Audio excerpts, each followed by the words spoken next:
ahora vamos a hablar de un tema muy importante y a veces muy olvidado, que es el tema de la epidemiología de las heridas crónicas.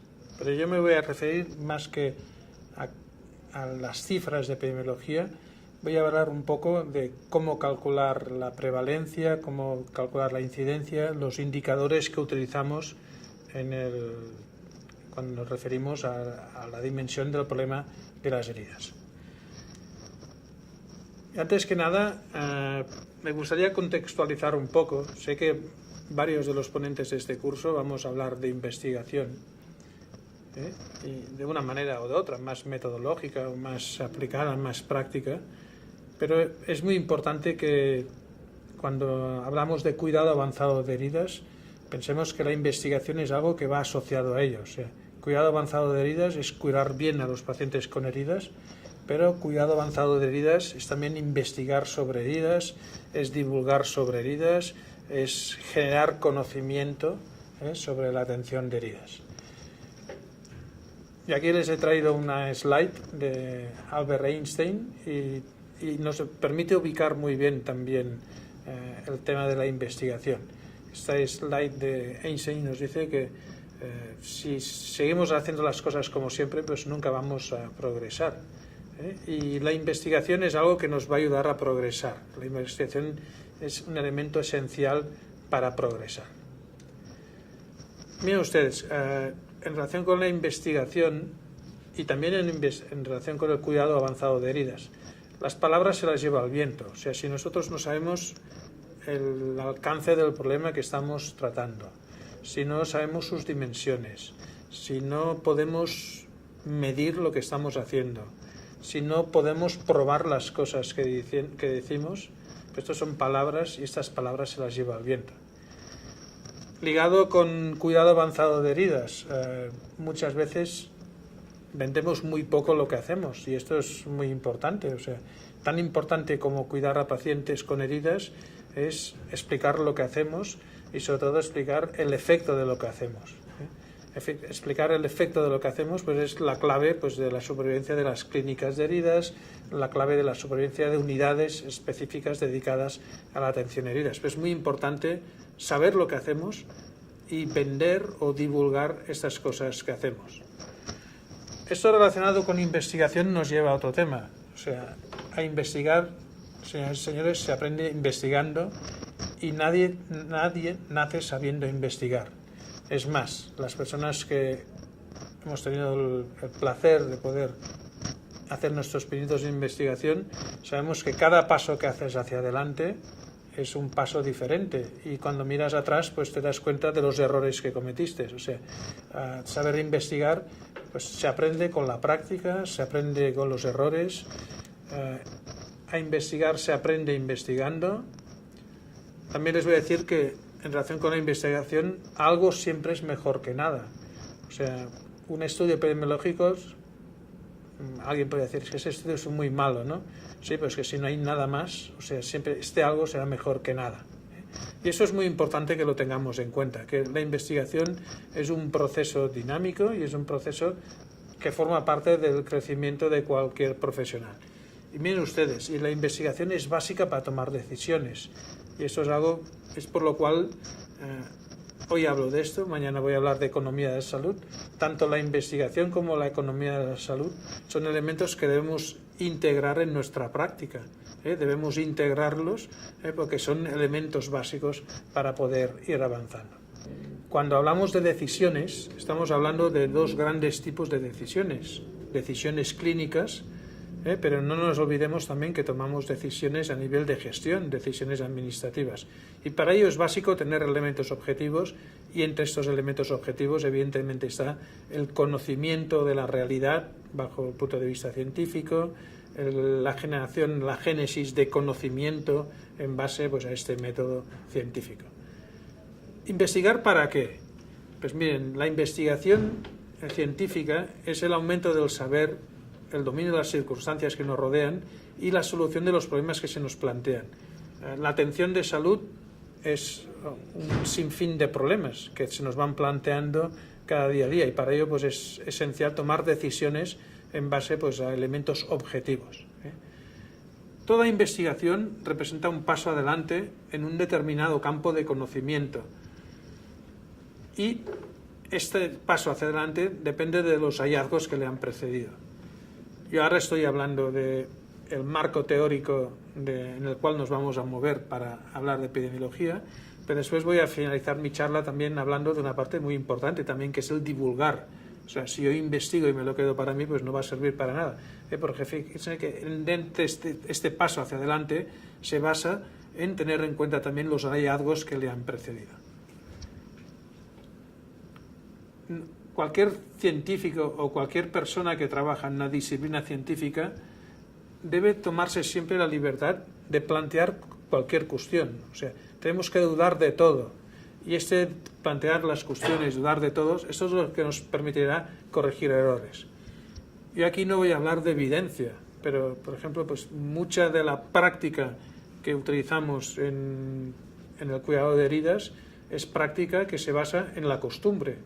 Práctica que se basa en la costumbre, que se ha ido incorporando en el conocimiento habitual y que nadie se ha planteado pues cuestionarla y corregir pues cosas pues que no digo que sean malas, pero que probablemente podrían ser mejores.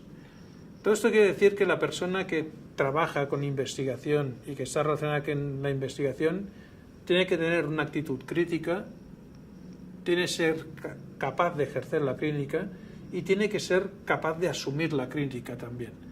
Hablar de comunicación científica, por ejemplo, pues quiere decir que vas a someter tus conocimientos al resto de la comunidad científica y la comunidad pues pueda criticarlos. ¿Cuáles son los objetivos de la investigación en heridas?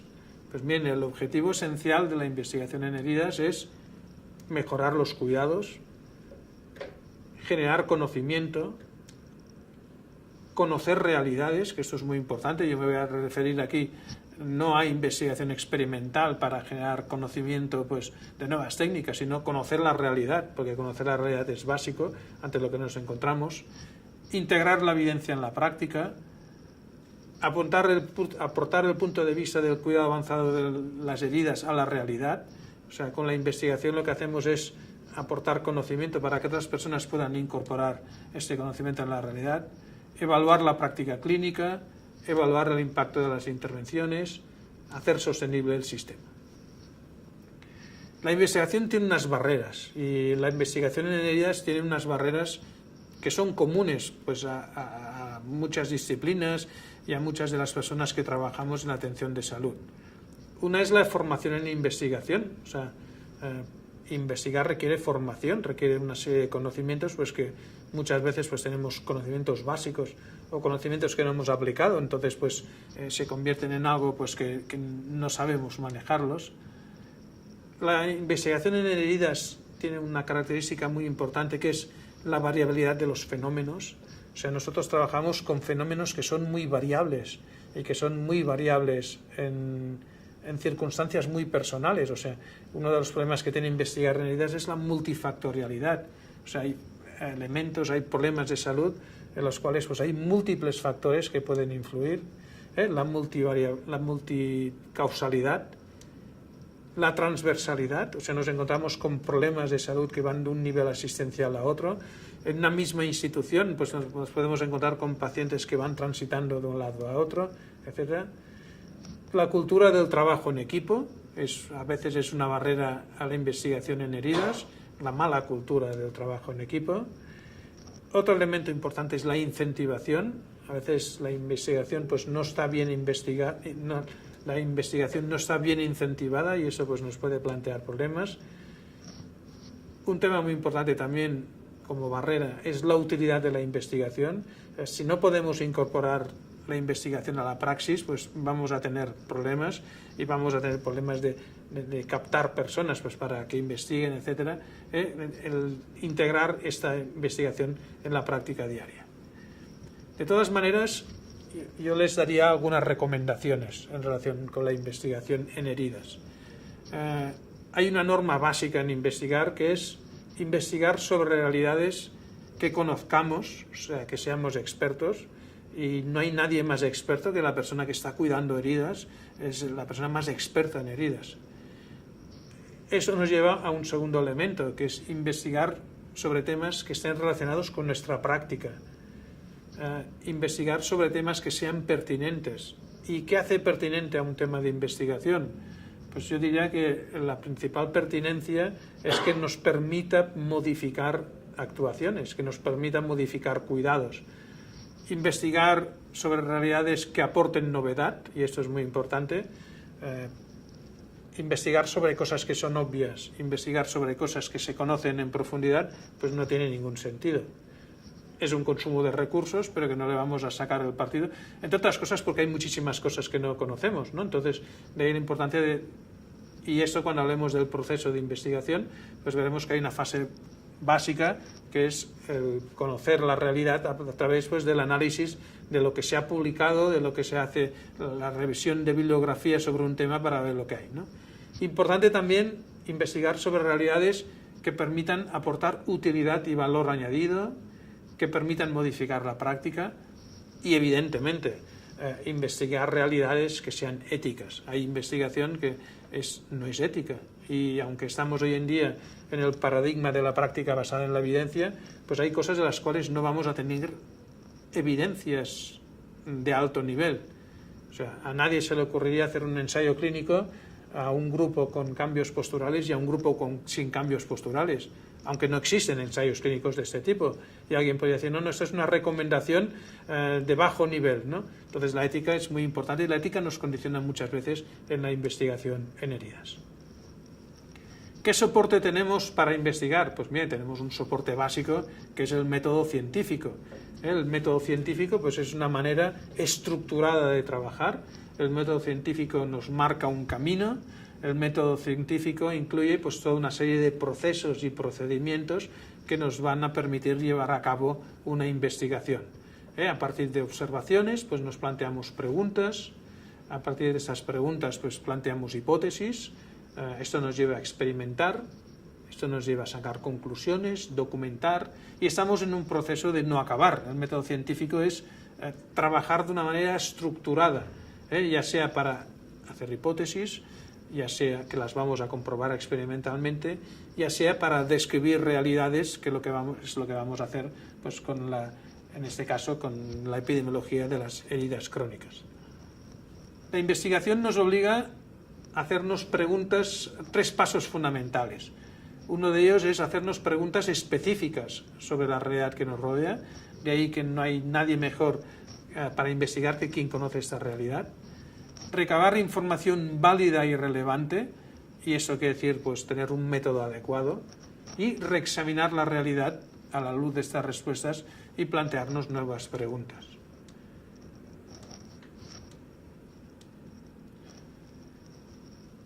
Estamos hablando de generar conocimiento, que lo vamos a hacer mediante el método científico.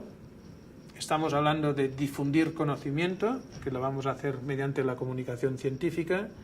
Estamos hablando de integrar conocimiento, que lo vamos a hacer mediante la práctica basada en la evidencia. Y estamos hablando de evaluar el impacto, que lo vamos a hacer mediante la validación del conocimiento a la práctica. Y eso nos lleva en un círculo sin acabar, otra vez, a generar conocimiento. Estamos hablando de un círculo continuo.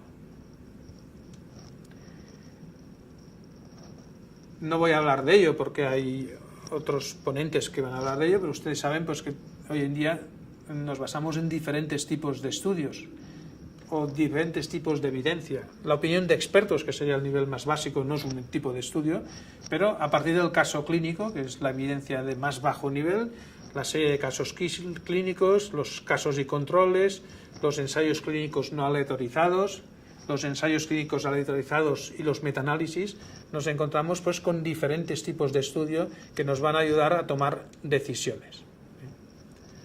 ¿Cuáles son las áreas principales de la investigación? Pues mira, en primer lugar, delimitar un marco teórico. Este marco teórico es fundamental porque es en base a los parámetros en los que nos vamos a mover.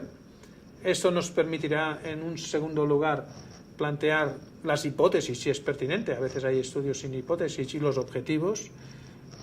Estos objetivos nos llevarán a la elección del diseño de estudio. Este diseño de estudio implicará, pues, el diseño de la investigación, la recogida de datos, el análisis de datos y finalmente la interpretación y discusión y el informe de la investigación. Hoy en día podemos trabajar pues, con dos tipos de obtención de datos primarios u obtención de datos secundarios, o sea, en función pues, del problema que estemos estudiando y del diseño de investigación, en función de las fuentes de información a las cuales podamos acceder o si podemos acceder o no a los pacientes, a poblaciones, pues estaríamos trabajando con datos primarios o estaríamos trabajando con datos secundarios. Es lo que hacemos, por ejemplo, pues con el caso de los metaanálisis. ¿Qué es el diseño de una investigación? Pues el diseño de investigación es el plan general del investigador. El diseño de investigación es algo que después va a ser fundamental cuando hablemos de comunicación científica, porque la comunidad científica querrá saber cómo hemos realizado nuestro estudio y para ello pues tenemos que tener este diseño de la investigación. Plan general del investigador, organización y estructura. Esto quiere decir, pues, qué vamos a estudiar, a quién lo vamos a estudiar, cómo lo vamos a estudiar, cómo vamos a seleccionar los sujetos, cómo vamos a operacionalizar las variables, cómo vamos a asignar sujetos a grupos, cómo vamos a temporalizar, cómo vamos a analizar. El diseño de la investigación es un guión, es una propuesta, es una guía flexible y eso es importante tenerlo en cuenta porque investigar es algo flexible. O sea, puede parecer una contradicción, pero estamos hablando de una planificación pues que a medida que vamos trabajando pues igual nos vamos dando cuenta que hay cosas que pensábamos que eran pertinentes y que no son pertinentes, pero esto es importante que eso esté escrito, que eso esté registrado, que eso esté dentro de un proceso que tenemos que dar explicaciones de él. Evidentemente a cada pregunta va acompañada su diseño de investigación. No es lo mismo que yo quiera, por ejemplo, pues estudiar la efectividad de un tratamiento o ver la prevención de efectos adversos, para lo cual pues me plantearía hacer un ensayo clínico. Si yo quiero ver la causalidad, o sea, ver qué es lo que produce un problema, pues igual tengo que ir a un estudio de cortes. Si yo quiero hablar, pues hasta ahora he hablado de contextos cuantitativos, pero si yo quiero hablar de elementos cualitativos, o sea, cómo se siente un paciente, cómo se siente, qué percepción tiene, qué actitud tiene ante un elemento, pues iríamos a diseños cualitativos. También nos vamos a encontrar pues, con estudios epidemiológicos si yo lo que quiero es explicar una realidad, o sea, qué es lo que está pasando en una realidad. Pero es muy importante tener en cuenta este tipo de diseño de investigación. Hoy en día nos encontramos con dos paradigmas, el paradigma cuantitativo, el paradigma cualitativo, y dentro del paradigma cuantitativo nos encontramos pues, con estudios observacionales en los cuales nosotros no modificamos ninguna variable y estudios experimentales en los cuales sí que modificamos variables. En función del problema que queramos estudiar, cuáles sean nuestros objetivos de investigación, pues nos plantearemos trabajar de una manera o trabajar de otra. Pero cuidado, es importante no confundir método científico con el método de recogida de datos, que eso es otra cosa.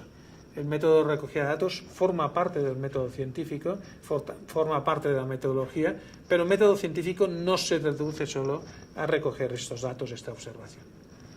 El protocolo de investigación es un documento, que es el mapa de ruta, es el mapa de lo que vamos a hacer, es el plan de ruta de lo que vamos a hacer, e incluye pues, el título de la investigación, un resumen, un planteamiento del problema, justificar por qué utilizamos y por qué hacemos esta investigación, el fundamento teórico, todos los aspectos metodológicos, o sea, el tipo y diseño del estudio, definiciones operacionales, en qué población vamos a estudiar, qué intervención vamos a hacer, qué procedimientos de recolección de información vamos a utilizar, cómo vamos a garantizar la ética, los aspectos éticos, cómo vamos a analizar los resultados y evidentemente pues en base a qué justificamos este marco teórico mediante la bibliografía o el acceso a fuentes de conocimiento, calendario, presupuesto y anexos.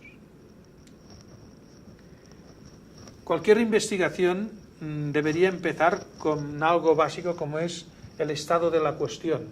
El estado de la cuestión es la respuesta a algo, es qué es lo que se sabe o qué sabemos sobre una determinada cuestión. Para ello es fundamental la búsqueda bibliográfica. La búsqueda bibliográfica con método. O sea, una revisión sistemática pues es una revisión de manera sistemática de la información que hay sobre un determinado problema, y para ello pues utilizamos las revisiones bibliográficas en base a un método que tenemos que explicar. Hoy en día es una maravilla pues que desde cualquier ordenador podemos acceder a millones de artículos indexados en bases de datos que nos permitirán pues saber qué es lo que hay. Esto es fundamental, la búsqueda bibliográfica, porque la búsqueda bibliográfica nos puede facilitar el hecho de que no estemos perdiendo el tiempo, porque investigar sobre algo que está investigado pues a veces nos plantea problemas. La búsqueda bibliográfica también nos sirve para comparar lo que hemos encontrado nosotros con lo que existe en otras realidades. Pero la búsqueda bibliográfica es fundamental, y nos referimos a búsqueda bibliográfica como el proceso de localizar, seleccionar, obtener y consultar las fuentes de información, y a partir de aquí extraer información en un formato que sea legible.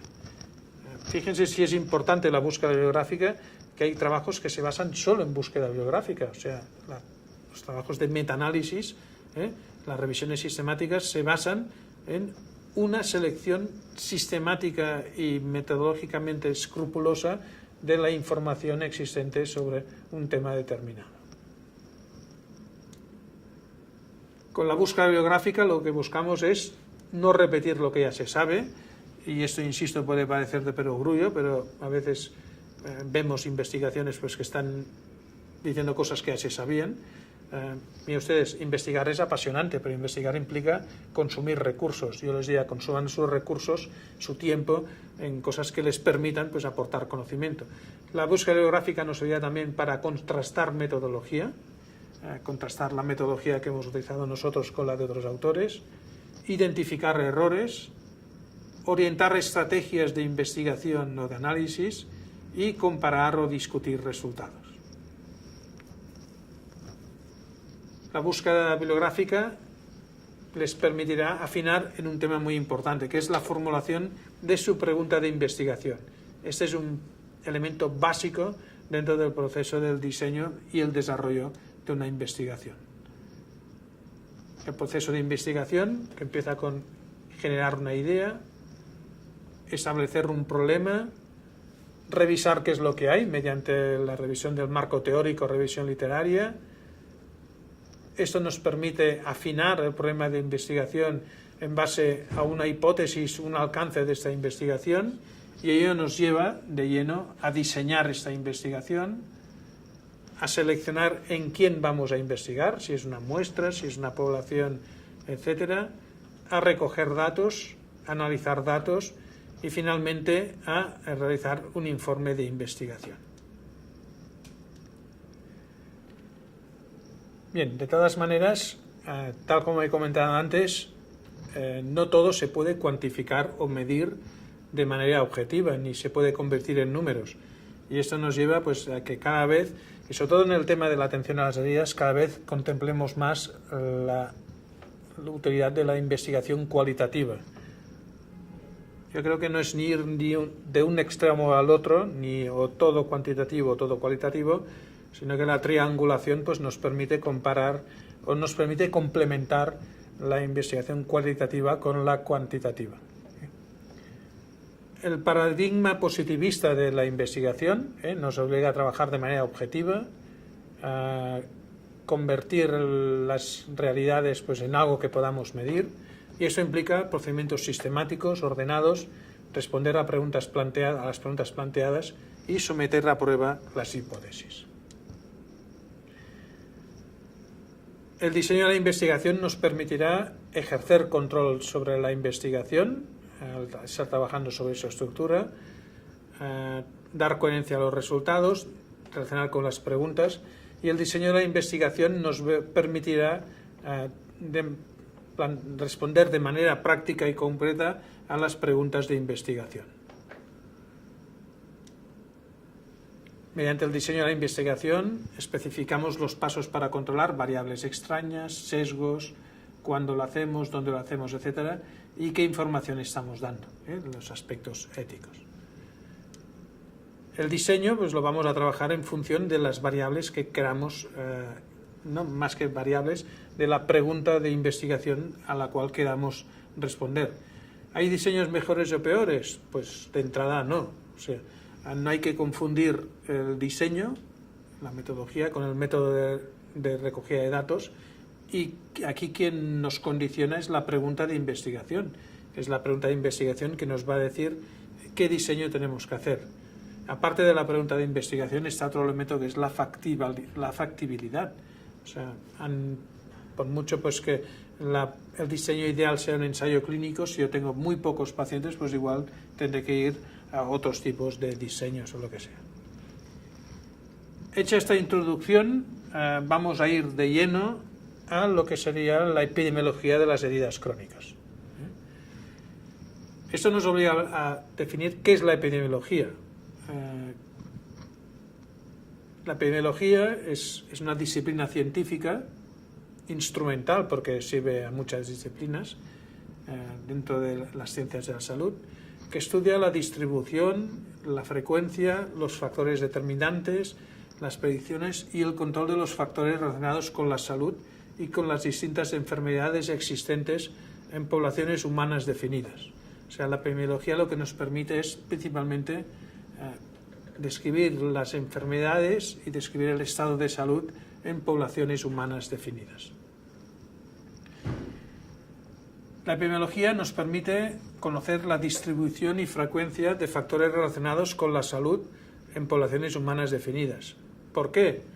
Pues principalmente con dos objetivos, y esto es muy importante en el tema de las heridas.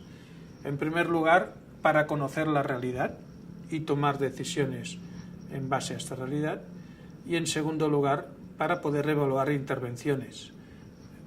Algunos indicadores epidemiológicos nos permitirán el evaluar intervenciones que estamos haciendo. En epidemiología hablamos generalmente de dos grandes dimensiones. Una es la morbilidad y otra es la mortalidad. La morbilidad la medimos mediante proporciones, mediante prevalencia, mediante incidencia, y la mortalidad la estudiamos mediante la tasa de mortalidad, la tasa de letalidad, las proporciones de muertes por causa específica, etc. Yo en esta sesión me voy a centrar dentro de la morbilidad en la medida de la prevalencia y la medida de la incidencia. Es lo que denominamos medidas de frecuencia, incidencia y prevalencia. Esto es importante, esto nos lleva a hablar del enfoque temporal. Cuando queremos medir el estado de la salud de una determinada población en relación a un problema de salud, podemos trabajar con dos enfoques temporales. Un enfoque transversal, que quiere decir pues que nosotros estudiamos este problema de salud en un momento determinado, o sea, aquí y hoy, o entre hoy y mañana, 2 días, 3 días, pero estamos midiendo en un punto determinado. Es un enfoque estático.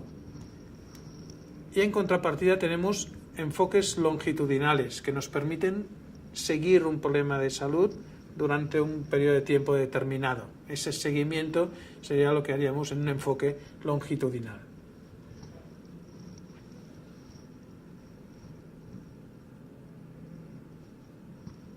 Una vez hemos hablado del enfoque transversal o el enfoque longitudinal, es importante también que tengamos en cuenta las características de los problemas de salud a la hora de intentarlos medir en poblaciones. Probablemente el problema que más medimos son las úlceras por presión.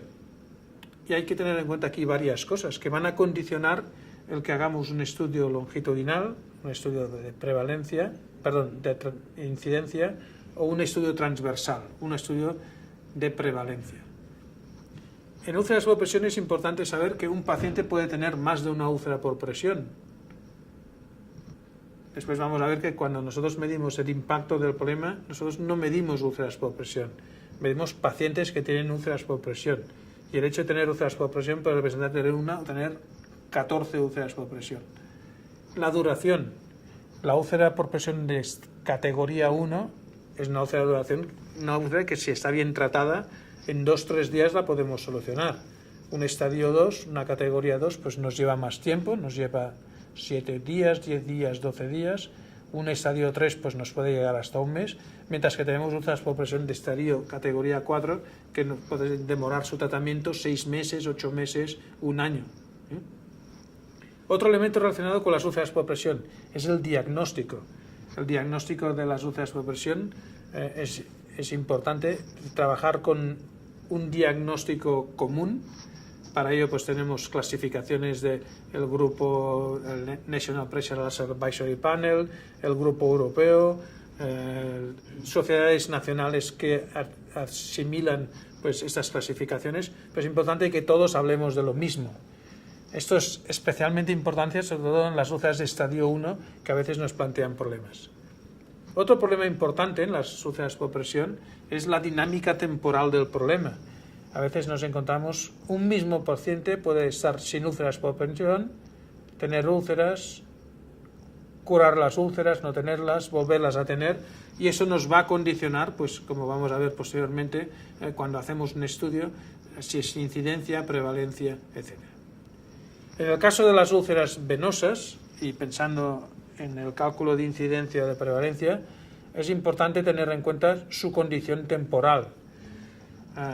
No es lo mismo tener una úlcera venosa que tener una insuficiencia venosa. Sabemos, por ejemplo, que las úlceras venosas están presentes en un 25% de los pacientes, en un momento dado, en un 25% de los pacientes con insuficiencia venosa. O sea, esto me obligaría a mí a multiplicar por 4, o sea, cuando yo las úlceras venosas que me encuentro, pues implican, el problema está relacionado, pues es 4 veces mayor si tengo en cuenta los pacientes en riesgo de poder desarrollar esas úlceras venosas. Hay que tener en cuenta también las recidivas, pacientes que curan, los males tratamientos, pacientes que curan y vuelven a aparecer la úlcera porque no se hace bien prevención, y el diagnóstico del problema también. En el caso del pie diabético, estamos hablando de una condición permanente, el paciente tiene pie diabético, y en el caso de la infección de herida quirúrgica nos encontramos con un problema de diagnóstico y un problema espaciotemporal. Muchas veces no hay consenso en cuanto a diagnosticarla, consenso clínico, y el espacio temporal, pues según los CDCs, hablamos de infección de herida quirúrgica en los 30 días posteriores a la intervención del paciente, y muchas veces pues solo tenemos información del tiempo durante el cual el paciente ha estado ingresado en la institución. Nos vamos a centrar en incidencia y en prevalencia, y hay un tema que me gustaría que quedase muy claro, y es que nosotros medimos pacientes con la condición. Pacientes, por ejemplo, pacientes que presentan úlceras por presión y no úlceras por presión. Este es un error pues, que a veces es frecuente. El primer indicador que vamos a hablar del cual vamos a hablar es la prevalencia. La prevalencia es la proporción de individuos de una población que están enfermos o presentan una condición determinada de salud en un momento dado. La prevalencia se calcula con el cociente entre el número de casos y la población total. Generalmente se expresa en porcentaje, aunque en el caso de valores muy bajos se puede presentar por 1000, en valor por 1000, porque el valor por 100 pues, prácticamente no tiene sentido. La prevalencia es un indicador esencialmente estático, o sea, la prevalencia es una foto, o sea, la prevalencia es una foto de una población en relación con un problema de salud determinado. La prevalencia, hay dos tipos de prevalencia.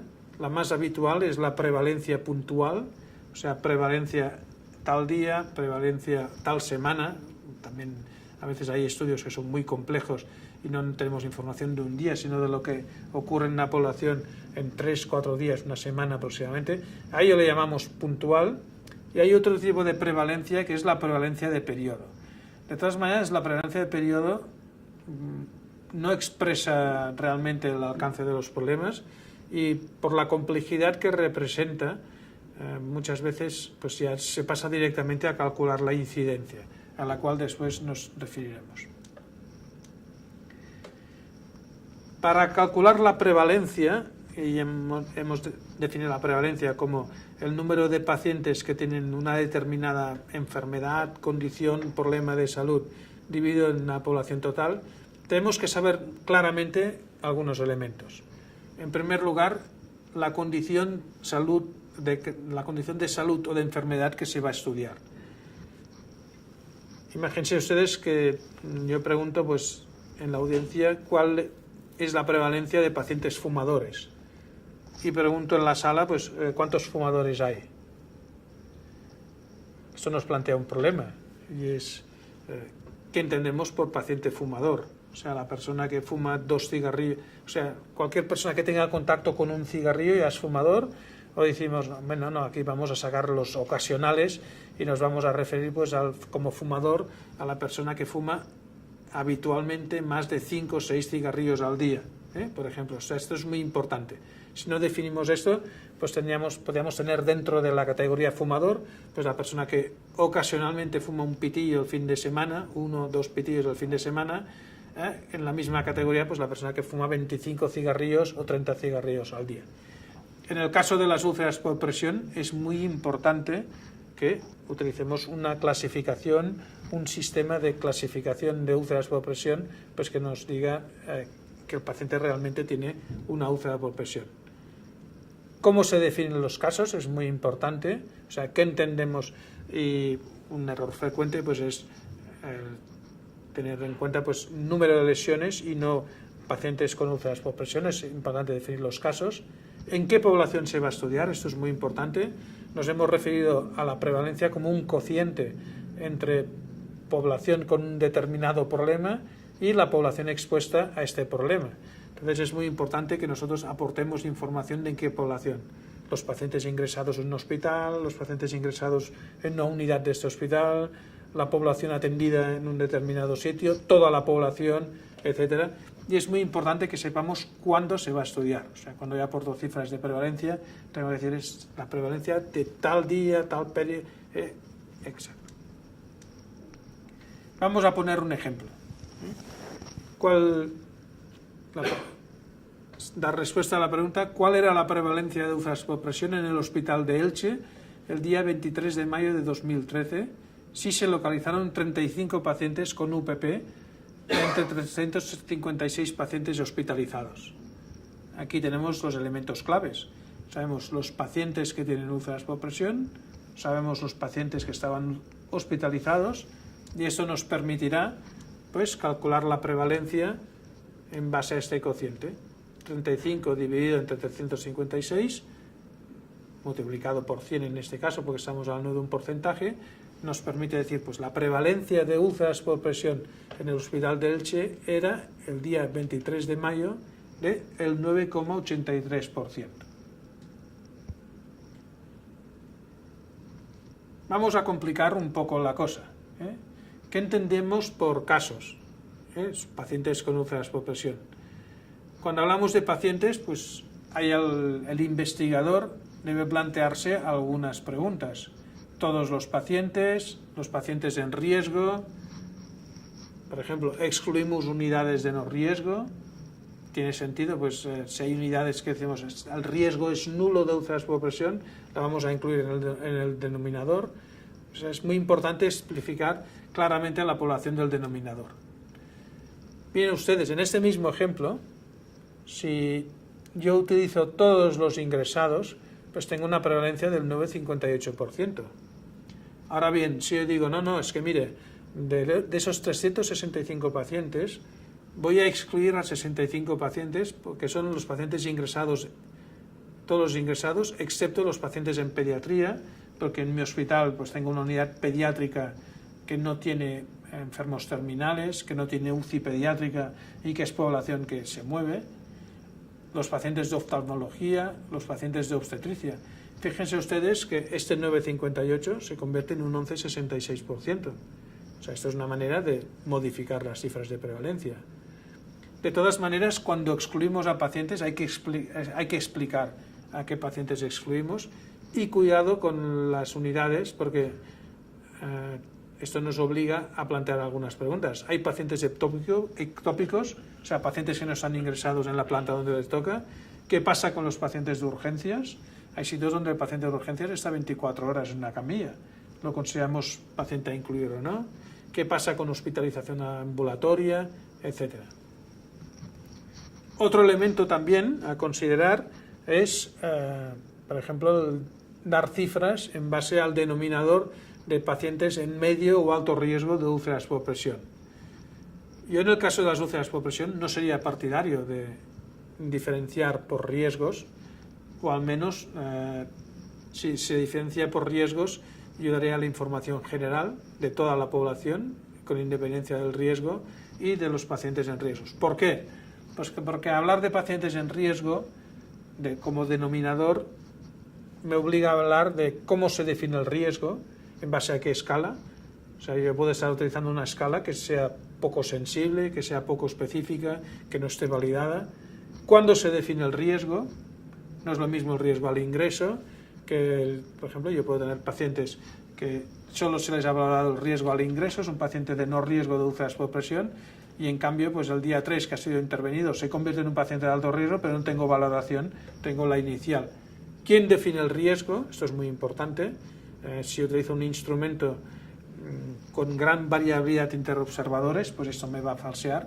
¿Y qué riesgos incluimos? Medio, alto, etc.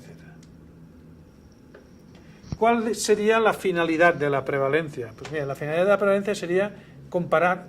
Yo pienso que hay dos grandes finalidades. Una es compararnos con nosotros mismos, y para compararnos con nosotros mismos, pues eso nos obligaría a utilizar siempre la misma metodología, o compararnos con otros centros, que también nos obliga a utilizar una metodología similar.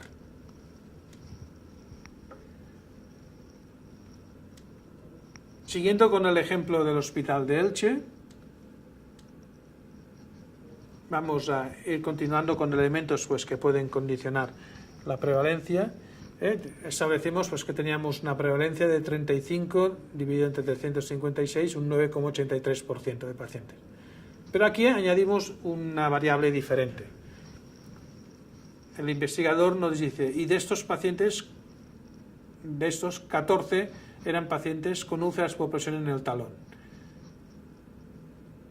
Un error frecuente es transformar esto en prevalencia.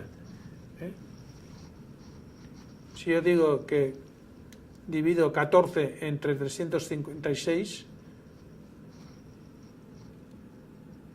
estaría dando cifras que no son erróneas.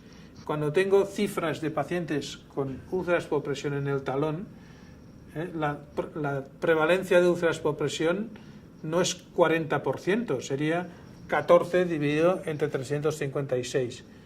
Cuando yo doy el porcentaje de úlceras por talón, tengo que decir pues que del 9,83 pacientes con úlceras por presión que habían en esos momentos en el hospital, un 40%, o sea, el 40% de 9,83 son pacientes que eran prevalentes de úlceras por presión en los talones. Piensen ustedes que nos podemos encontrar con pacientes que tengan diferentes localizaciones. Pero un error frecuente sería decir que la prevalencia de úlceras por presión en los talones es del 40%. Esto no es cierto. Si ustedes quieren afinar, pues tendrían que decir es el 40% de 9,83, que sería aproximadamente un 4%. Fíjense ustedes pues que del 4% al 40% pues estamos hablando de una cifra 10 veces superior.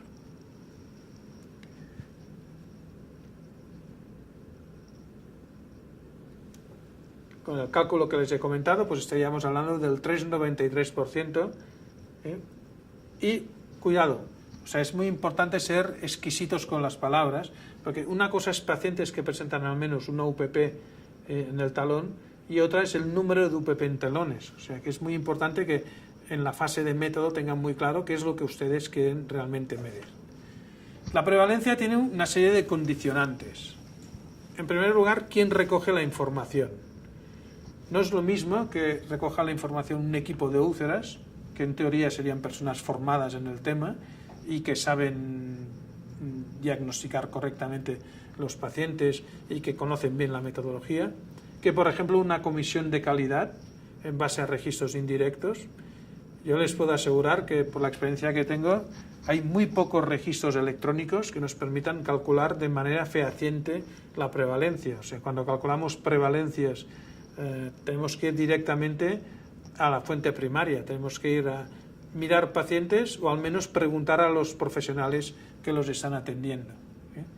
Cuando hablamos de quien recoge la información es una entidad totalmente ajena al problema, es cuando a veces pues, nos encontramos con cifras muy desviadas de la realidad y cifras que normalmente infravaloran. Otra historia es cómo se recoge la información. De registros, o sea, tienen ustedes la garantía de que todas las úlceras por presión están registradas. Si tienen la garantía, pues igual sí que podemos sacarlo, pero si no, pues podemos tener problemas.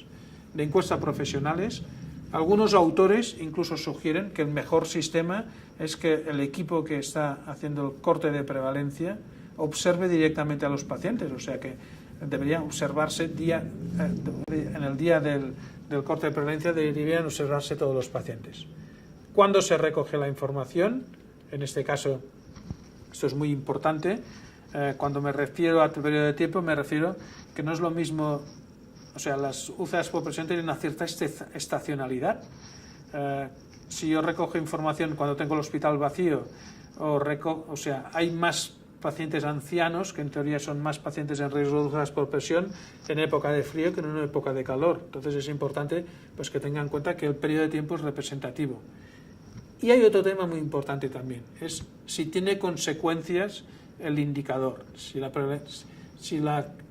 a haber dinero por detrás, si van a haber informes de calidad por detrás que nos permitan pues, poner al hospital en un nivel o en otro, pues a veces esto condiciona la calidad de la información y condiciona pues, la validez de estos resultados. Condicionantes de la prevalencia. Pues miren ustedes, la prevalencia, al tratarse de un estudio transversal y no longitudinal, pues fíjense ustedes, yo aquí tengo toda una serie de pacientes, pero la prevalencia solo me permite detectar los pacientes que en aquel momento tienen úlceras por presión. Pero esto no quiere decir, fíjense, aquí hay un paciente que tuvo la úlcera por presión, se curó y sigue ingresado. En este caso, en este paciente, no me entra en el corte de prevalencia. Aquí tengo un paciente que desarrolló la úlcera y sigue con la úlcera. Aquí otro paciente que la desarrolló a posteriori, otro que la desarrolló y aún la tiene, otro que la desarrolló y se curó. O sea, como pueden ver, la prevalencia nos puede falsear un poco los resultados en el sentido de que nos encontramos con un problema de salud que es bastante dinámico. Otro elemento es si hablamos de poblaciones o hablamos de muestras. Cuando trabajamos con poblaciones pequeñas, trabajamos con toda la población. Entonces aquí no tenemos problemas de ver si esta información es realmente extrapolable o no.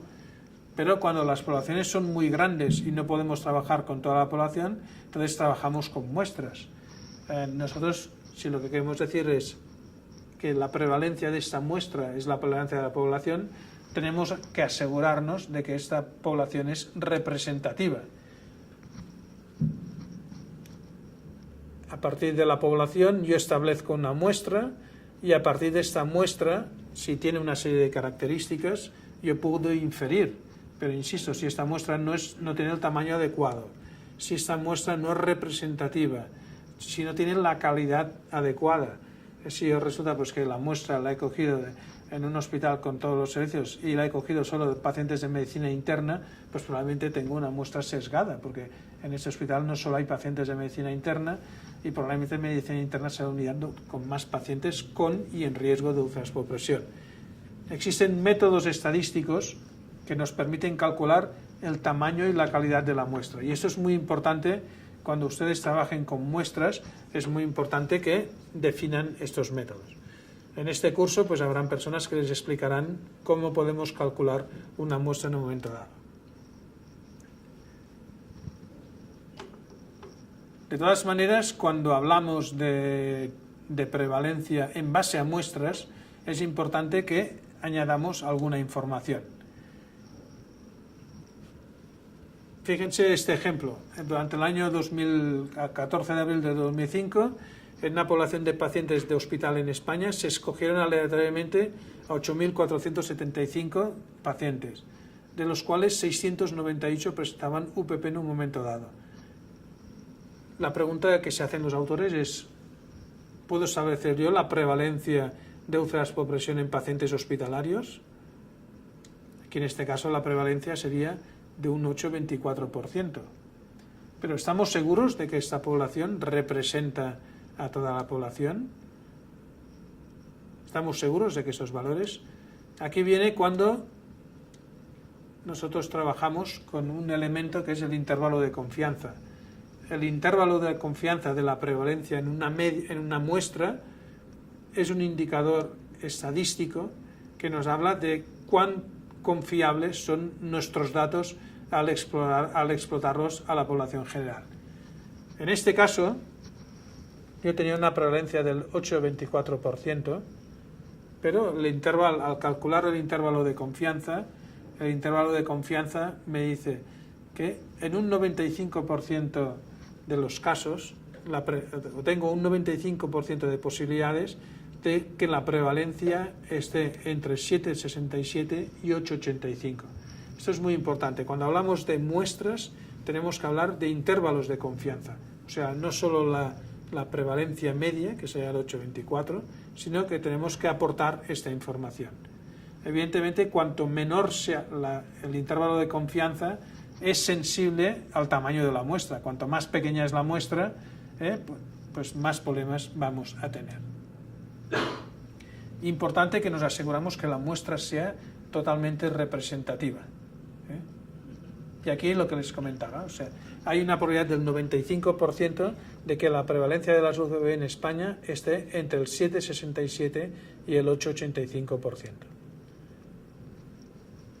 Población o muestra, pues lo que les comentaba. En el caso de muestra necesitamos saber el nivel de confianza. ¿Cómo se calcula el nivel de confianza? Pues existen unas técnicas estadísticas para calcularlo. Pero no se preocupen. Yo creo que en la vida, si se dedican a la investigación, es muy importante que tengan una amistad, es alguien que sea estadístico o que sepan buscar por internet también. Y aquí les aporto una web en la cual les va a permitir calcular los intervalos de confianza. En este caso, esta web que la tienen en el material del curso, me permite, pues mediante un algoritmo muy sencillo, nivel de confianza, tamaño de la población, origen de los datos, sensibilidad, etcétera, el proceder. En este caso, en primer lugar, vamos a calcular la prevalencia de una población. En esta población hay 1.000 personas, de los cuales 25 son enfermos, plantean el problema. Entonces, esto me permite, en un momento dado, decir que la prevalencia real es del 2,5%. O sea, lo pueden calcular perfectamente sin ningún problema. Aquí estamos hablando de toda la población. Cuando yo me voy a una muestra, pues en este caso pues sigo también, necesito más información. Necesito saber cuál es el tamaño de la población, 10.000 en este caso. Necesito saber el tamaño de la muestra, 225 personas. Necesito saber el número de pacientes que dentro de esta muestra son prevalentes, 12, y automáticamente, pues, mediante el programa, puedo calcular pues, que la prevalencia real es del 5,33, con un intervalo de confianza entre el 2,43 y el 8,24. ¿Cómo interpreto yo estos resultados? Pues estos resultados tengo que interpretarlos con la debida cautela. Estos resultados, o sea, cuanto mayor sea, o sea, la lógica nos dice que cuanto mayor sea el tamaño de la muestra, más cerca estaremos de un intervalo de confianza prácticamente sin diferencias. Y cuanto menor sea el tamaño de la muestra, pues mayor será el intervalo de confianza. En este caso, la prevalencia real es del 5,33%, pero cuidado, o sea, en un 95% tengo un 95% de probabilidades que la cifra real de prevalencia esté entre 2,43 y 8,24. Insisto que para calcular muestras hay programas estadísticos y les van a explicar en este curso también pues cómo podemos hacer el cálculo de un tamaño muestral. De todas maneras, en epidemiología hay que ir con mucho cuidado con las palabras. Fíjense ustedes, durante el abril de 2005, entre la población general española, se eligió aleatoriamente a 723.041 pacientes, la mayoría de ellos atendidos en la atención primaria, de los cuales 1.791 presentaban úlceras por presión en el momento de estudio. Primer elemento, que estamos hablando de población general, estamos hablando de pacientes, estamos hablando de usuarios. Cuando hablamos de atención primaria, pues podemos hablar o de usuarios o podemos hablar de pacientes. Si hablásemos de pacientes o personas expuestas a un problema dado, pues podríamos hablar, por ejemplo, de pacientes que están en programa de atención domiciliaria. Pero es muy importante puntualizar esos elementos. ¿Dónde están cara a las úlceras por presión? En su casa, en el hospital, en residencias, etcétera. Que reúnan una condición determinada y que sepamos su cantidad. O sea, si yo hablo de pacientes en atención domiciliaria, pues tengo que saber el denominador, o sea, cuántos pacientes tengo en atención domiciliaria, y tengo que saber cómo digo que un paciente está o no recibiendo atención domiciliaria. Factores que influyen en la prevalencia. Pues miren, la prevalencia se puede ver influida por diferentes factores.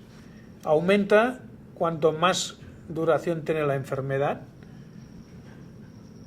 cuando más se prolonga la vida de los pacientes, cuando hay un mayor aumento de casos nuevos, incidencia, cuando hay más inmigración de casos, o sea, pacientes con el problema que vienen de otros sitios, cuando hay más inmigración también de pacientes susceptibles, o sea, de pacientes que inmigran no como casos, sino como pacientes con alta probabilidad de tener el problema.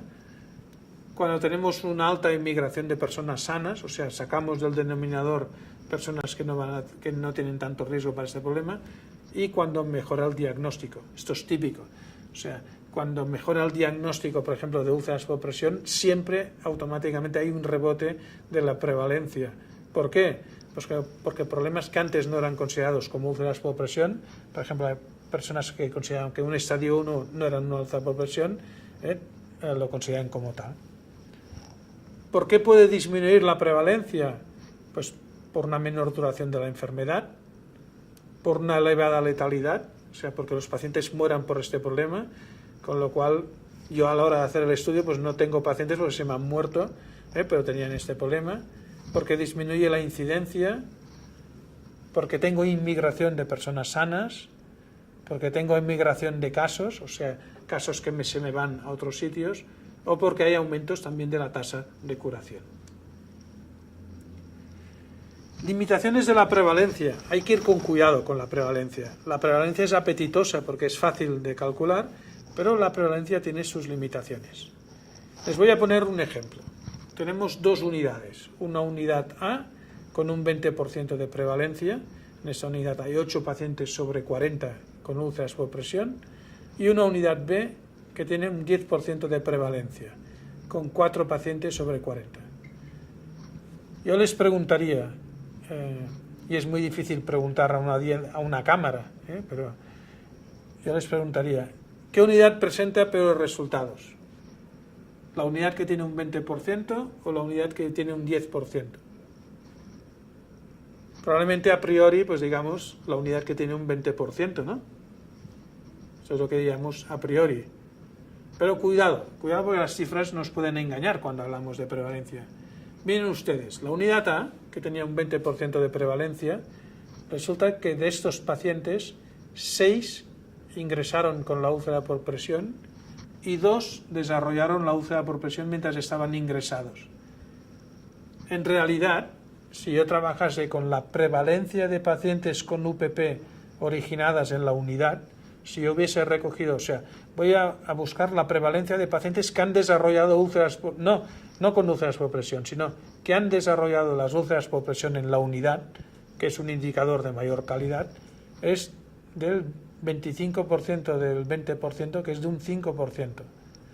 En cambio, en la unidad B, que tenía un 10% de prevalencia, si los 4 pacientes han desarrollado sus úlceras por presión mientras estaban ingresados, esta esta prevalencia del 10%, del 10% de pacientes prevalentes, el 100% han originado sus úlceras por presión mientras estaban ingresados. Fíjense ustedes cómo los números nos pueden engañar. ¿En qué unidad hay más carga de trabajo por las úlceras por presión? ¿En la unidad A o en la unidad B?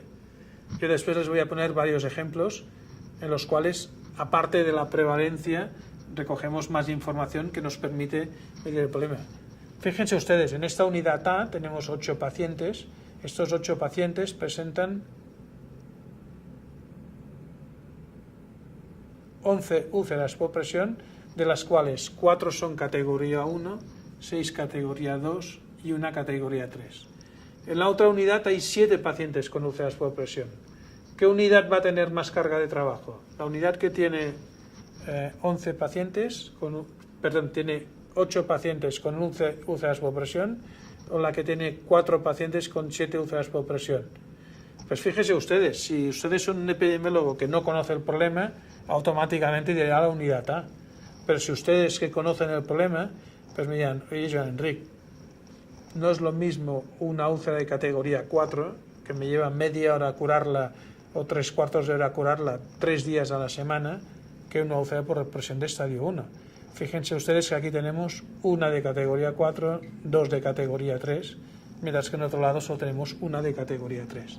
O sea, hay que ir con mucho cuidado con las decisiones o con las argumentaciones o con los comentarios que hagamos de la prevalencia, porque tiene sus limitaciones. Insisto, la prevalencia es fácil, pero la prevalencia no nos da información. Esto nos lleva a un segundo indicador que nos da más información, la incidencia. La incidencia es un indicador que me mide el número de casos. O sea, yo estoy en una población, tengo un tanque en el cual tengo pacientes incidentes, tengo pacientes que ingresan teniendo las úlceras por presión, aquí puedo calcular la prevalencia, y aquí tengo pacientes que emigran, pacientes que se van con o sin úlcera, y pacientes curados o pacientes que fallecen. Pero eso es lo que me condiciona la prevalencia. En cambio, si yo me voy a la incidencia es un indicador que me habla del número de casos nuevos que se desarrollan, casos nuevos de pacientes con úlceras por presión que se desarrollan en una población en un periodo determinado. La incidencia me da información dinámica, no estática. La incidencia me explica lo que pasa en una unidad, pues mientras los pacientes están ingresados, durante un año, lo que sea. Es información dinámica. Hay 2 formas de medirlas. Una es la incidencia acumulada, como riesgo, o bien, que es lo que conocemos como incidencia acumulada, o bien como tasa. Como tasa hablamos de la tasa de incidencia. La tasa, en epidemiología, es un indicador que expresa la velocidad en que ocurre un evento en base a una población y un tiempo determinado. Con la incidencia, lo que medimos son pacientes que desarrollan al menos una nueva úlcera por presión durante su ingreso en una unidad, durante su estancia en un centro, lo que sea. Al menos una nueva úlcera por presión. Esto me lleva a que yo puedo tener diferentes perfiles de pacientes. Puedo tener pacientes que tenían una úlcera por presión cuando ingresaron y no desarrollaron la úlcera por presión, estando ingresados. Esos pacientes no son incidentes. Puedo tener pacientes que tenían una úlcera por presión y que estando ingresados desarrollan una nueva úlcera por presión. En este caso sí que son incidentes. Puedo tener pacientes que no eran prevalentes al ingreso y no desarrollan úlceras por presión. Estos no son incidentes. Y puedo tener pacientes que no son prevalentes al ingreso y desarrollan una úlcera por presión. Cuando hablo de incidencia estoy hablando de pacientes que desarrollan al menos una, porque un paciente incidente puede desarrollar 4, al menos una nueva úlcera por presión. Y cuidado, puedo tener pacientes prevalentes que a su vez son incidentes. La incidencia acumulada nos habla del número de casos nuevos dividido por el número de personas en riesgo al comienzo del periodo. ¿Qué quiere decir esto? Si yo tengo una unidad de cuidados intensivos, en la cual en el año 2002 ingresaron 400 pacientes, de los cuales 68 desarrollaron al menos una nueva úlcera por presión, en este caso me encuentro con una incidencia acumulada del 17%, 68 entre 400. Evidentemente la incidencia ya me está explicando algo. La incidencia me dice, oiga, mientras usted ha tenido este paciente a su cargo, un 17% de pacientes han desarrollado úlceras por presión. En este caso estamos hablando de úlceras por presión, que es un problema altamente prevenible.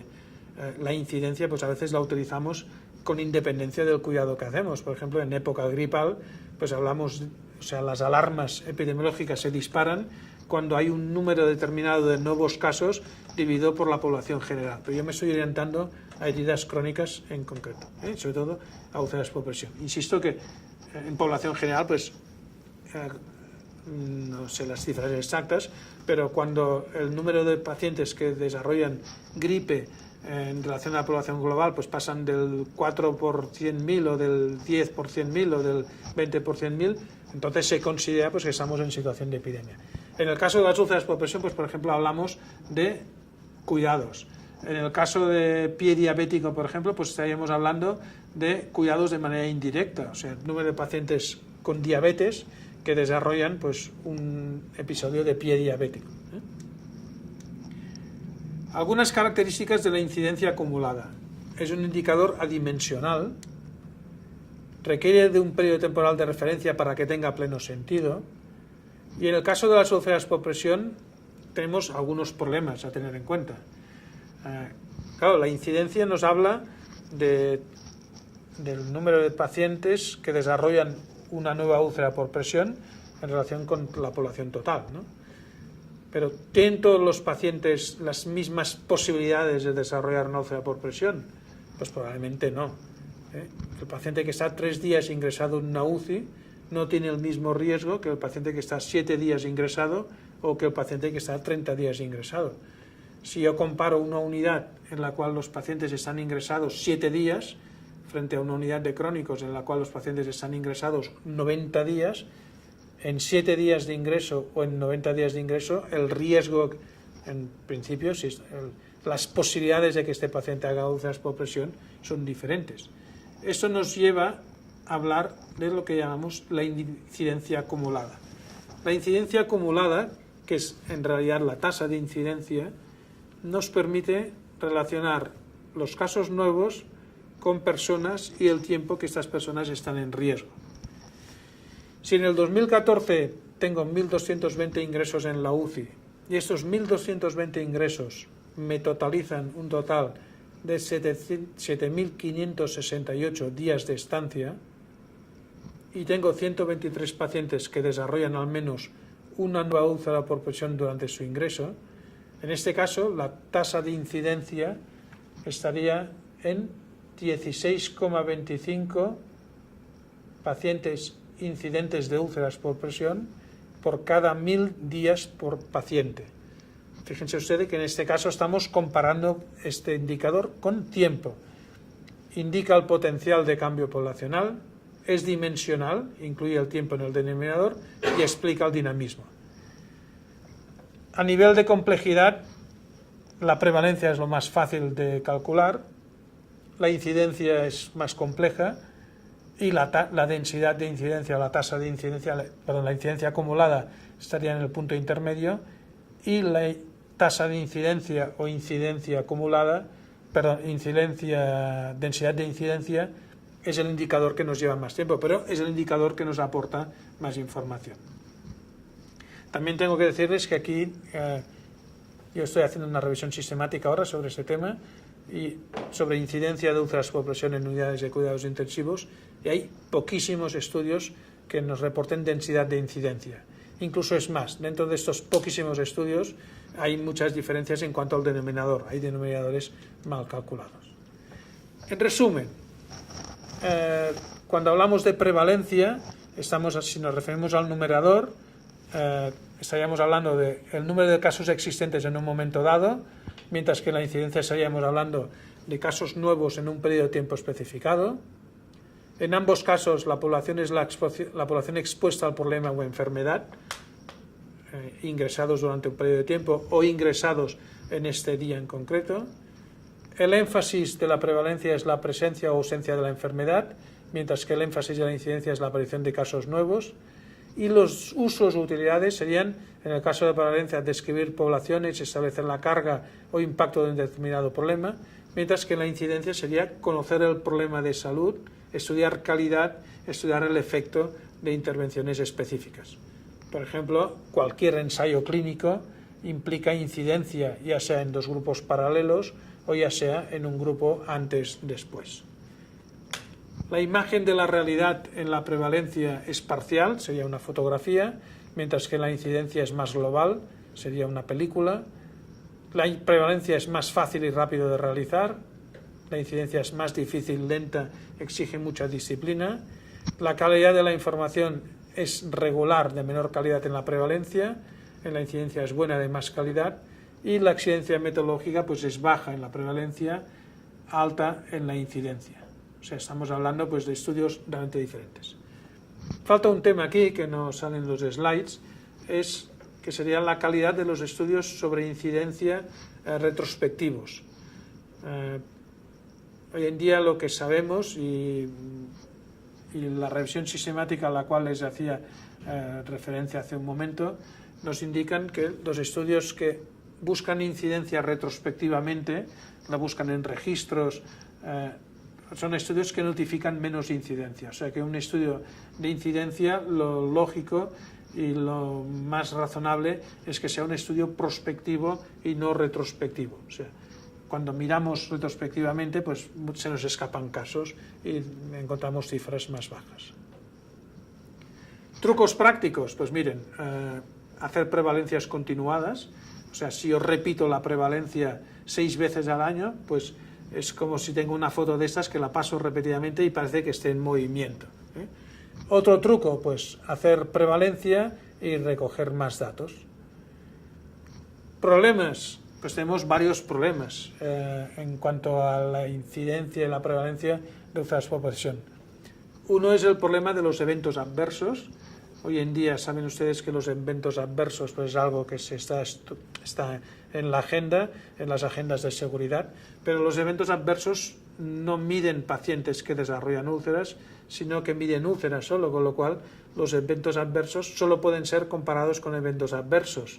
Y yo pienso pues que es mucho mejor hablar de incidencia. Los retrospectivos, prospectivos, ya lo he comentado. Y tenemos un tercer elemento también a tener en cuenta, en el caso de las úlceras por presión, sobre todo, bueno, el caso de las úlceras por presión, que es el efecto de los dispositivos sanitarios. O sea, hoy en día lo que sería recomendable es, cuando hablamos de incidencia de úlceras por presión, también cuando hablamos de prevalencia, es diferenciar en lo que serían úlceras por presión por apoyo que úlceras por presión por dispositivos sanitarios. ¿Por qué? Pues porque la prevención de úlceras por presión por apoyo no es la misma que la prevención por dispositivos sanitarios. Esto me puede llevar a falacias epidemiológicas, y una falacia epidemiológica sería la siguiente: si yo tengo un sitio en el cual tengo muchos pacientes con úlceras por presión por dispositivos sanitarios y he invertido, por ejemplo, en colchones de prevención, alguien dice, oiga, es que usted no ha reducido la incidencia y ha invertido mucho dinero en colchones. Pero aquí la falacia es, cuidado, tengo que saber si son relacionadas con la superficie de apoyo o bien si están relacionadas con dispositivos sanitarios. Vamos a hablar de audits epidemiológicos. Yo les comentaba estudios que nos aporten más información. El audit epidemiológico es una manera de trabajar en base a prevalencia, pero poder tener más información. Los audits epidemiológicos se hacen en un contexto claro de calidad, que es foto inicial, definir prioridades, hacer un plan de acción y volver a retroalimentar. Ese es el sentido de un audit, y en heridas crónicas lo utilizamos. O sea, aquí en México se están haciendo audits, yo les voy a hablar de un par de audits. En el caso en concreto de los audits, pues lo que hacemos en este caso es recoger más información. Aquí tienen el cuestionario, si se lo quieren mirar con calma, lo miran con calma. Solo con la información que hay debajo, pues ya podía calcular yo la prevalencia de lesiones, pero fíjense que en el audit incluimos información descriptiva de los pacientes, o sea, no solo pacientes con úlceras por presión, sino me interesa saber, oye, pues yo quiero saber qué riesgo tienen estos pacientes que tienen úlceras por presión, o compararlos con los que no tienen úlceras, qué edad tienen, qué sexo tienen, qué diagnóstico tienen, cuánto tiempo de estancia tienen, o sea, un estudio de prevalencia, que antes me lo he cargado diciendo que metodológicamente pues era menor que uno de incidencia, si ustedes se lo trabajan, pues lo pueden convertir en un instrumento con bastante calidad. En este caso, no solo de úlceras por presión, sino este audit pues contempla todas las heridas. O sea, este es un audit orientado a ver todo tipo de heridas en un centro. Ustedes lo pueden hacer ante un tipo en concreto de herida o ante todo tipo de heridas. En este caso en concreto no se asuste nadie aquí, porque un paciente pues normalmente tendrá una herida aquí o como mucho una herida aquí. En este caso nosotros preguntamos la etiqueta, ¿cuántos pacientes, por ejemplo, voy a centrar en úlceras por presión, cuántos pacientes tienen úlceras por presión? Pero además de cada paciente que tiene úlcera por presión, yo les pido un esfuerzo extra, les pido, oye, dime qué estadio tiene la úlcera, cuántas úlceras por presión tiene. O sea, un mismo paciente pues le hemos puesto hasta 4 úlceras. Entonces podéis saber que aparte de tener un 10% de pacientes con úlceras por presión, estos pacientes presentan 3 úlceras de media, por ejemplo. Si yo sé el número de úlceras, tengo información de cada úlcera, tengo información de la categoría, de la profundidad, de la causa principal, del origen, si es institucional o no, esto me permite convertir la prevalencia en algo con información de bastante calidad. Si yo solo rellenase esto, presenta UPP, tendría la prevalencia. Pero si relleno más información, pues voy a tener más datos de mayor calidad. En este caso en concreto, además, pues este cuestionario va acompañado, no solo contempla úlceras por presión, pero fíjense ustedes que aquí tenemos las categorías de UPP, la escala visual del eritema para lesiones cutáneas asociadas a la humedad, la descripción de lesiones cutáneas asociadas a la humedad, la descripción de lo que denominamos erosiones y desgarros cutáneos, etcétera, y esto me permitirá pues obtener información interesante.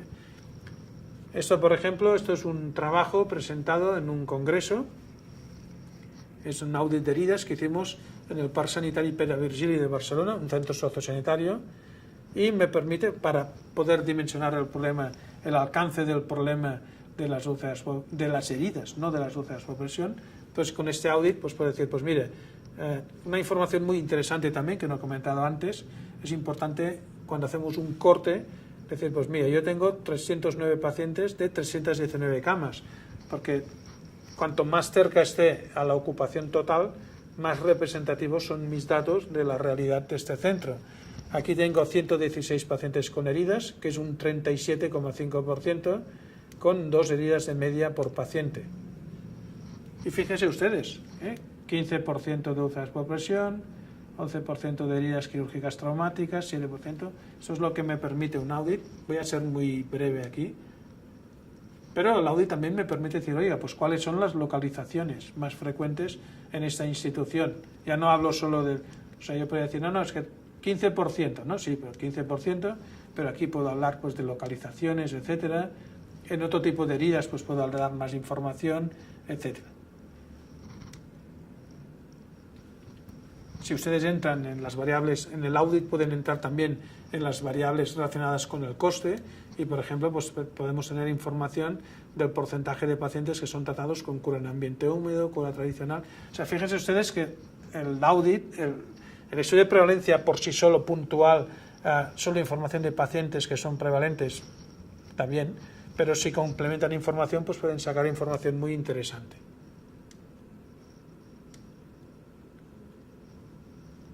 Esta es información de otro audit, de otro hospital, y fíjense ustedes, yo aquí tengo una prevalencia del 24,7%, esto es prevalencia, pero miren ustedes, si yo sé el origen de las lesiones, si sé que un 25% son incidentes y el 75% prevalentes al ingreso, porque he preguntado cuántos pacientes tienes con úlcera, y además de cada paciente he preguntado cuántas úlceras tenía y dónde estaban originadas. El paciente que automáticamente tiene una úlcera que es incidente, le pongo la etiqueta de incidente, con lo cual, Si yo tengo una prevalencia del 24,7% y sé que el 25% de estos pacientes con úlceras han desarrollado la úlcera al estar ingresados en esa institución, tengo una prevalencia, una incidencia, una aproximación a la incidencia del 6,17%. Bien, espero no haberles aburrido mucho con este tema y vamos a continuar, ya voy a acabar, con la comunicación científica. Miren ustedes, todos estos datos que hemos sacado antes, que nos pueden servir para nosotros para mejorar, pero también es importante ponerlos a disposición de la comunidad científica. No solo nuestra prevalencia, la incidencia, sino sobre todo el efecto de intervenciones que hacemos. Eso lo conseguimos mediante la comunicación científica. La comunicación científica, ya al inicio de mi charla les hablaba que los científicos ponen... les comentaba al inicio de mi charla, les estaba comentando que nosotros tenemos que trabajar con un método. Trabajamos con un método para generar conocimiento y ponerlo a disposición de la comunidad científica. Eso es lo que hacemos mediante la comunicación científica. La comunicación científica tiene varios pasos. La comunicación científica lo que pretende es que con la comunicación científica explicamos los resultados de nuestras investigaciones, de nuestros proyectos de investigación, y normalmente lo hacemos mediante comunicaciones orales. Yo siempre digo que la comunicación oral o el póster son un anticipo es un anticipo del objeto final, que es el artículo. ¿Por qué? Pues porque la comunicación oral o el póster solo va a quedar este conocimiento en las personas que lo oigan, las personas que vean el póster, y a lo sumo va a quedar como traza de este trabajo, va a quedar el resumen que se publique, si es que se llega a publicar en un libro de resúmenes, o sea, muy poca información. Realmente lo que vale la pena es publicarlo en forma de artículo. ¿Por qué?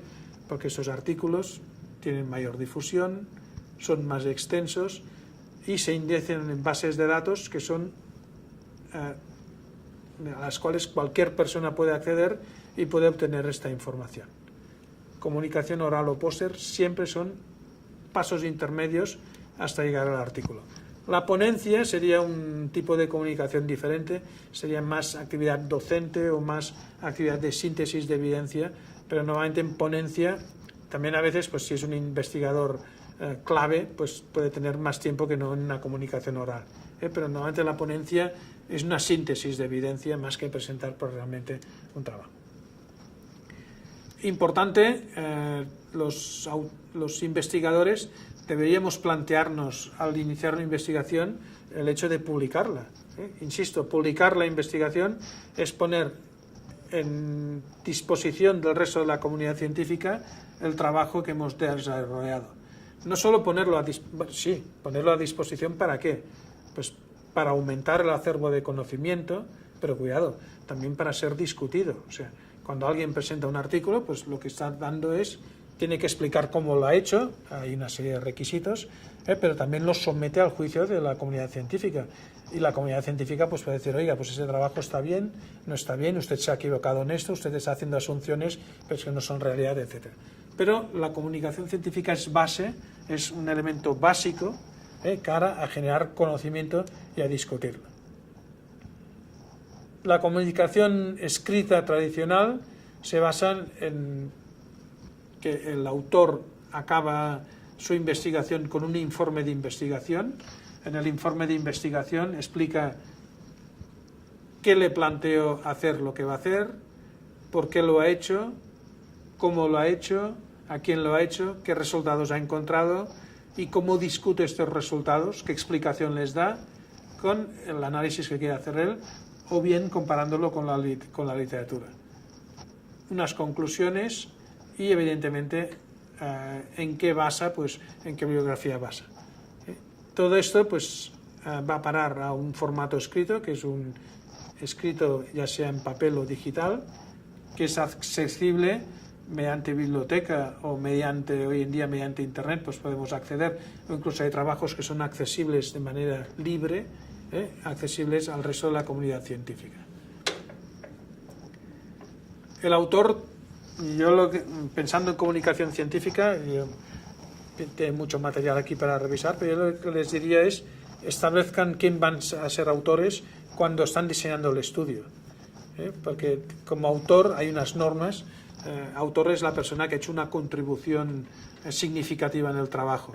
Cuando un trabajo no se ha hecho, pues tiene pocas novias. Cuando digo pocas novias es personas que quieran trabajar en él. Cuando se ha hecho el trabajo, entonces todo el mundo quiere aparecer. Entonces yo les diría, si no quieren tener malos entendidos, pues que a priori en la planificación digan, pues ese trabajo lo vamos a hacer así, en la fase de recogida de datos, o sea, expliquen cómo van a hacer su trabajo y dentro de su plan de trabajo establezcan también, pues, dónde lo van a presentar, quién lo va a presentar, en qué formato lo va a presentar, etcétera. En el proceso científico tenemos autores, que son las personas responsables. Cualquier persona que firma un artículo, que firma una comunicación, ello implica que esta persona se responsabiliza de su contenido. Cuidado, que esto es importante, porque a veces hay en comunicación científica, a veces hay cuestiones éticas, hay plagios, hay copias, etcétera, hay que ir con mucho cuidado con esto. El autor no es solo para tu currículum, ni solo para puntuar, sino que implica que lo conoces, que estás de acuerdo con lo que estás diciendo, etcétera. En el proceso de comunicación científica hay una serie de actores también, como son los editores y como son los evaluadores. El editor es una persona que tiene más relación con la política de la revista y los evaluadores o los referees son las personas pues, que van a evaluar ese artículo para ver realmente si es pertinente o no su publicación. Piensen ustedes que cuando hablamos de comunicación científica hablamos de un espacio disponible para 10 que tiene 100 candidatos como mínimo o 1000 candidatos. O sea, si alguien pretende publicar en el New England Journal of Medicine, pues piense que se va a pelear con miles de artículos. Y el espacio en el New England, pues cada semana tiene espacio para 10, 15 artículos de investigación, no más. Con lo cual, pues hay un proceso en el cual hay una serie de personas, que son los evaluadores, que determinan si ese trabajo se adapta a la filosofía de la revista, si su contenido aporta nuevo conocimiento, si su metodología es correcta, si cumple con los aspectos éticos, etcétera. Hoy en día la comunicación científica está condicionada por diferentes elementos. Uno de ellos es la presión a publicar, que esto llega a cosas que son realmente ridículas a veces. Los que no estamos en la universidad o estamos parcialmente en la universidad no estamos sometidos a ello, ¿no? Pero las personas que están en la universidad pues a veces están presionados para publicar en revistas de altísimo impacto todo, y a veces pues el fin confunde a los medios, muchas veces.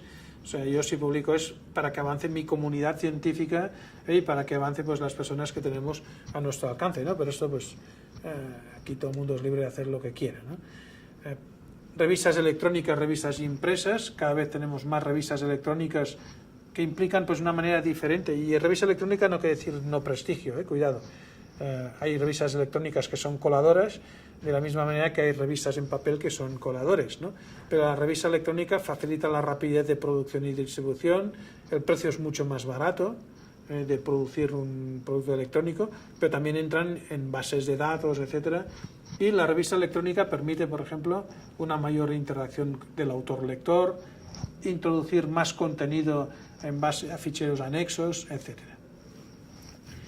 Un poco haciendo un resumen, publicar ¿para qué? Pues para comunicar los resultados a la comunidad científica de nuestra investigación o descubrimiento. Publicamos para profundizar en este tema, pero principalmente la publicación debería ser para comunicar, divulgar conocimiento científico. Lo cual no quiere decir pues, que haya personas que publican por ego personal, porque es un requisito para participar en proyectos financiados, porque es un medio de promoción, etcétera. O sea que este es un tema pues, que podríamos hablar mucho de ello. En el caso de las publicaciones biomédicas hay unas normas para poder publicar un trabajo. Antes hemos comentado pues, las diferencias entre revistas impresas y electrónicas, pero es importante, pues yo les voy a hablar de una manera de trabajar, una manera homogénea que está acordada por todas las revistas de la estructura que debería tener el material que enviamos a publicar una revista. Material que no necesariamente tiene que ser artículos de investigación. Los originales son artículos de investigación, cuantitativa o cualitativa. Los originales breves son trabajos también de investigación, cuantitativa normalmente, porque la cualitativa exige pues mucho espacio. También revisiones sistemáticas, metaanálisis. En este caso, podríamos decir, la diferencia, en realidad una revisión sistemática es un trabajo de investigación, un metaanálisis es un trabajo de investigación, una revisión literaria es sin un método, entonces sería una revisión, cartas al director, correspondencia en la cual se comentan aspectos de algún trabajo o se notifican pues hallazgos que no justifican el que se haga un breve o que se haga un original, un artículo, notas metodológicas, notas de campo. Hay revistas que incluyen pues artículos de opinión o artículos por encargo a una persona determinada, debates, recensiones de libros, etc. O sea, es muy importante saber qué tipo de trabajo pues vamos a presentar. Es importante cuando alguien va a presentar un trabajo a una actividad científica o a una revista que cumpla con las normas para los autores. Las normas para los autores normalmente en revistas incluyen introducción, el formato IMRD, que es introducción, material y método, resultados y discusión, la extensión máxima del texto, el número máximo de tablas o figuras, resumen estructurado, que es muy importante, el número de referencias bibliográficas, y es muy importante el vender. O sea, cuando alguien va a presentar algo a una revista, pues en la carta de presentación que hace al director de la revista, pues que diga, oye, pues mire, yo soy experto en este tema y le planteo publicar ese trabajo pues porque plantea un avance importante. Fíjense ustedes que estoy hablando de originales, de artículos para publicar en revistas. Lo que es dramático es cuando tienes que presentar algo para un congreso en el cual te piden pues que resumas tu investigación en 250 palabras, y alguien va a decidir pues si esto es comunicación oral, si es póster o lo que sea, pues plantea pues a veces problemas importantes. Es importante que el autor cuando somete un trabajo para ser publicado en una publicación, que tenga muy claro los requisitos de la publicación. O sea, muchas veces no cumplir con los requisitos implica que el trabajo ya no va a ser valorado. Entonces, es muy importante pues tener en cuenta los requisitos de la revista.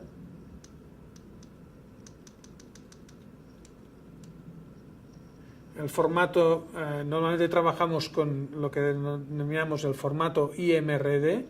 El formato IMRD, lo vamos a ver, implica título y resumen. O sea, el título, además, no tenemos que dejarlo en manos de la revista. O sea, el título es lo primero que va a leer mucha gente de nuestro trabajo, o sea, lo que van a leer muchísimos lectores, con lo cual es importante tener un título que sea atractivo y un título que describa lo que realmente queremos explicar. El resumen es la segunda puerta del artículo. El resumen es un resumen de aproximadamente entre 150 a 250 palabras. Hoy en día hablamos de resumen estructurado en base al formato introducción, material y métodos, resultados principales y conclusiones, pero es importante que perdamos tiempo en hacer bien el título, bien el resumen estructurado, porque, insisto, esto es lo que mucha gente va a progresar hacia revisar más en profundidad nuestro trabajo en base a este título y a este resumen. La introducción del trabajo, ahora ya hablo pues del artículo del original. La introducción tiene como objetivo presentar al lector suficiente información para que contextualice el tema, conozca lo que hemos hecho, etc. La introducción incluye antecedentes, incluye justificación, incluye objetivos. La introducción es una carta de presentación, en cierta manera. Con la introducción vemos realmente si el investigador conoce el tema o no, sabe lo relevante y nos permite pues ubicarnos. Los métodos pues en investigación son fundamentales. Los métodos lo voy a reducir de una manera muy clara. Los métodos no son más que dar pistas a otra persona para que pueda repetir la investigación, el experimento, etcétera. Esos son los métodos. O sea, ustedes con los métodos tienen que dar información para que alguien, en un momento dado, si quiere repetir este trabajo, lo pueda repetir. Y si lo quiere criticar, que tenga la información básica.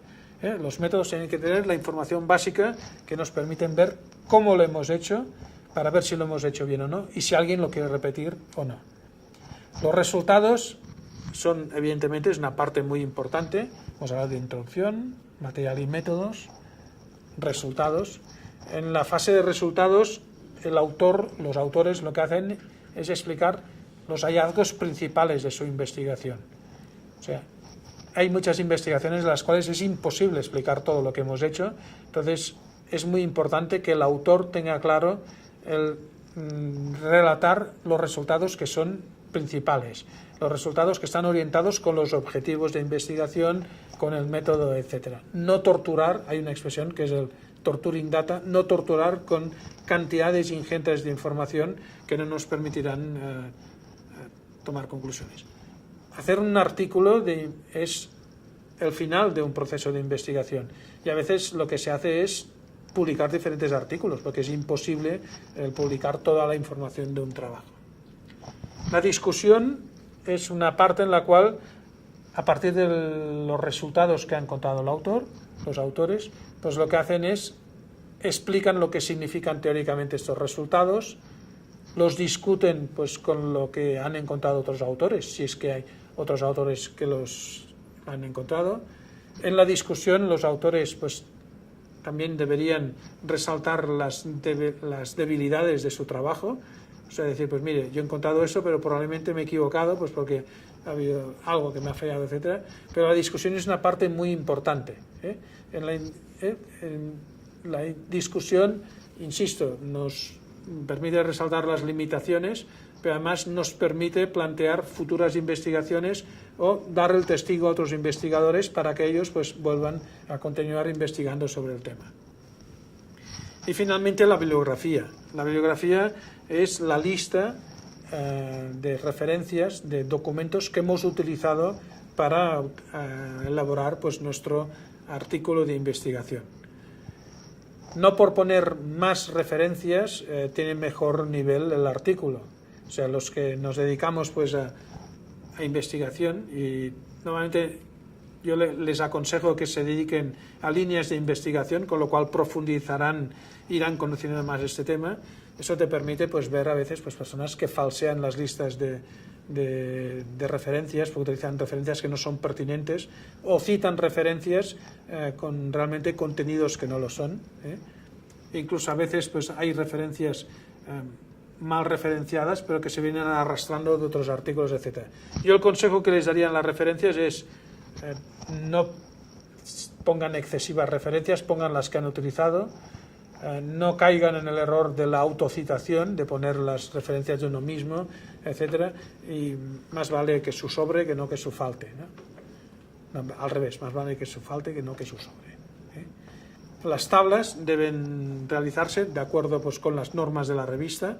Normalmente las revistas pues nos dicen usted tiene espacio para 4 o 5 tablas, tienen que estar bien elaboradas, lo mismo que las figuras, lo mismo que las fotografías. Importantísimo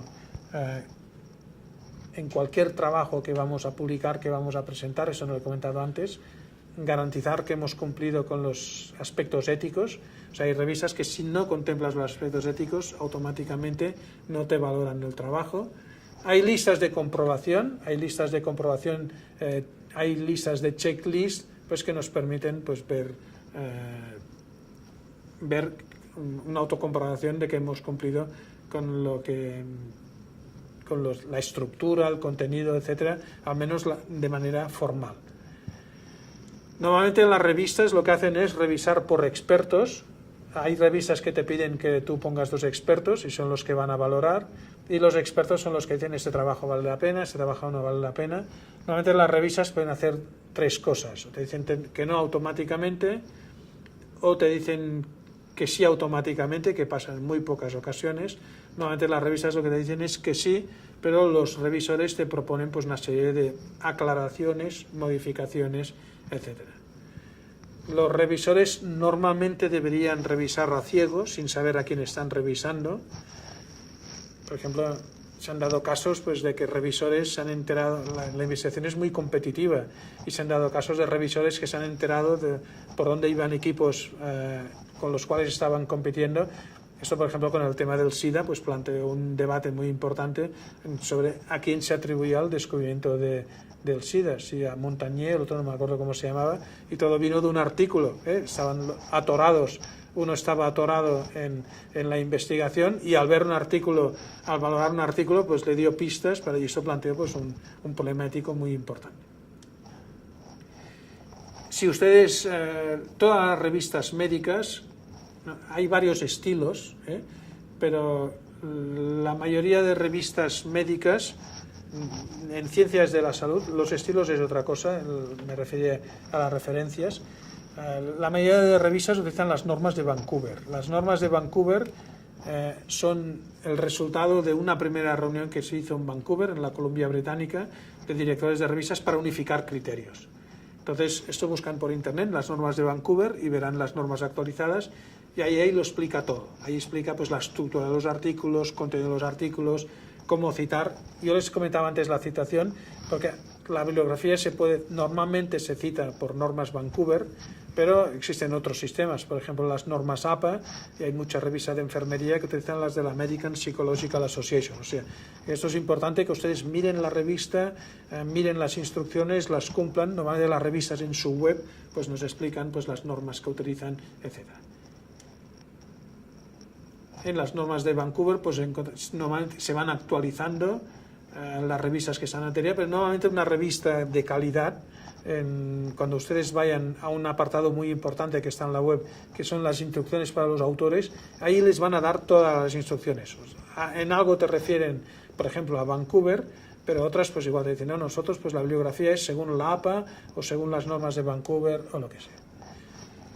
Bueno, espero no haberles aburrido mucho, y han visto en la presentación anterior también pues mis datos por si me quieren localizar.